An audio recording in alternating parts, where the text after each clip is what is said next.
am an academic, but I actually spend my time doing a real job and find out things work in real life as a way of doing my job. I really don't sit in a university all day. It's not a way to do research. Let me also give you a quote, because it actually sets up what we want to talk about tonight. A South London police officer told a representative that the real hooligan gang was believed to consist of about 50 members, all of them under 30 years of age. Their headquarters, he said, was presently unknown, although strong suspicions were fixed towards a house off the Blackfriars Road, which was unoccupied a greater part of the day. The gang was really organised and had scouts and skirmishers, were armed with knives, bludgeons, sharp-edged stones, and in some cases pistols. Turned out in search of adventure between the hours of 9 o'clock at night and 2 o'clock in the morning. And is that okay? The surprising thing about that, when I actually picked it up, was that that was actually a newspaper report from the 24th of July, 1898. 1898. My point that I want to make is, and it's kind of well documented in academic circles, is that some stereotypes and way of viewing about young people are not new. It's just that in the present time, they've actually taken on a certain characteristic. And that's a context what I want to say, because I have a very personal view about young people and gangs. Let me say from the get-go, I don't believe that the gangs is a helpful way of solving what is a social violence problem. Don't applaud at the end, don't waste my time when we get to the last section. Let me also say that what I believe is actually happened and has happened, particularly since 2004, which is the time in my academic career I started to take particular interest in what was happening to young people. I believe that there's a narrative that's been developed and a particular representation about young people that actually stereotypes them as the kind of hooligan and yob kind of characteristics that has really existed since Victorian times. And it manifests itself in all sorts of ways. You know, you kind of get the yobs, of the Charles Dickens kind of artful dodgers right back to the Victorian times. You get the mods and rockers and the clashes and Margate right in the 1960s, and the kind of young people being called folk devils. It's nothing new. It's just that presently we're going through a particular period of time where public opinion and the press and politicians come together in order to do something about young people in a certain type of way, which actually doesn't help them to become the adults and citizens of tomorrow, which take over our future, but actually puts them at a deficit. Let me explain why I take that line of argument. The Police and Crime Act 2011, what I spoke about, it actually begins within law to define young people in very, very specific ways, which for the very first time brings very strong legal sanctions against young people. For example, one of the things that happens is that you can now, the police and local authorities can take out an injunction against young people and forbid them to be in certain areas. That's kind of never happened before. There was a build-up to it in the Labour government when they began to talk about feral youth, but it didn't quite go that far. Let me say that the present government, and it's a Tory government, not that I'm particularly labelling them, but they have a history of taking this legal, penal approach to young people. That the present government has now got in place a strategy, and it is a large strategy for the Home Office, which Steve didn't know an awful lot about, which is just further entrenching a particular approach to young people that takes these punitive measures instead of actually supporting them in certain types of way where they can take advantage of the opportunities. I don't believe that's the way forward. Let me tell you about what my concerns are.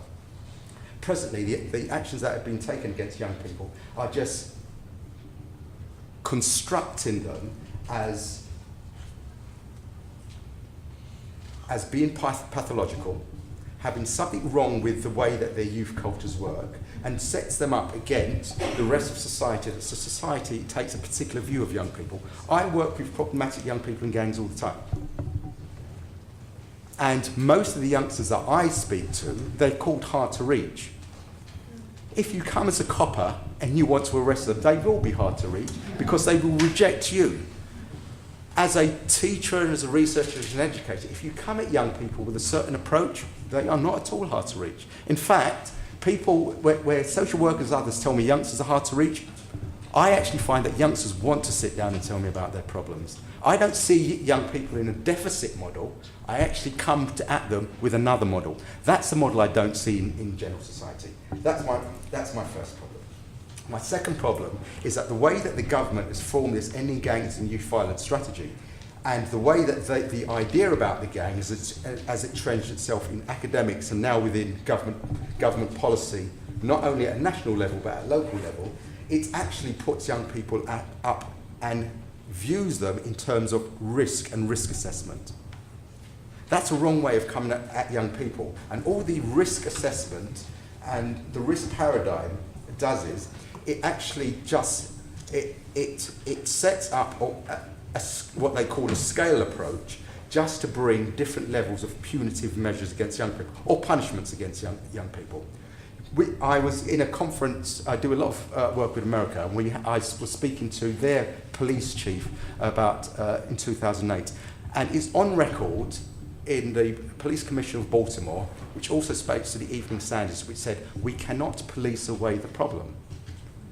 Where some of the worst violence, even compared to England, takes place, a police commission say we cannot police away the problem. Unfortunately, with Operation Shield now, it's trying to continue this way of punishing young people as a way of solving a social violence problem. It cannot work and it can never work. Let me tell you what I think does work. I think we need to have many MPs, politicians, they actually need to understand the problem in new ways, because the way that they've been trying to understand it for the last 10 or 15 years is not working, cannot work, will never work. I don't want to blow my own trumpet, but I will, but I've been saying the same thing, but I have an unpopular voice because as an academic, I come and I give an analysis which doesn't fit in with government policy. I actually think that the present narrative needs to be rejected and deconstructed. It needs to be reconstructed, not in terms of a punitive framework, but in terms of an inclusive framework where we begin to put resources at a level that really works. Let me tell you why I think the level is. It needs to start in communities. At the moment, the problem with Operation Shield... Let's get to the end because I've only got 9 minutes. My problem with Operation Shield and present government policy is that they start at the level of local authorities. And there at the moment there's what I called a professional colonialism, where the government wants to give more money to what isn't working and won't give it to the people who's actually making a difference. In my job, I, on a daily basis, see effective practice in communities, but it's people who's doing it out of the goodness of the heart, little bits of money, little bit of funding that doesn't last forever, but they're pulling youngsters off the streets, giving them some intensive support, and then the youngsters are finding their way gradually into making something of their life.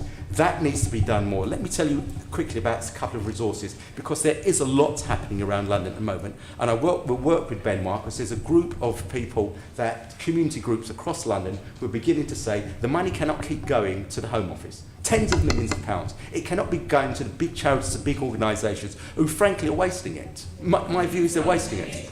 Or what they do is, the big charities get the money, because they haven't got the local community contacts, they get local community groups to come in, they give them small bits of money just to do Ball Smith's contract. That has to end if we're going to end the stabbings and shootings of our children on the streets of London.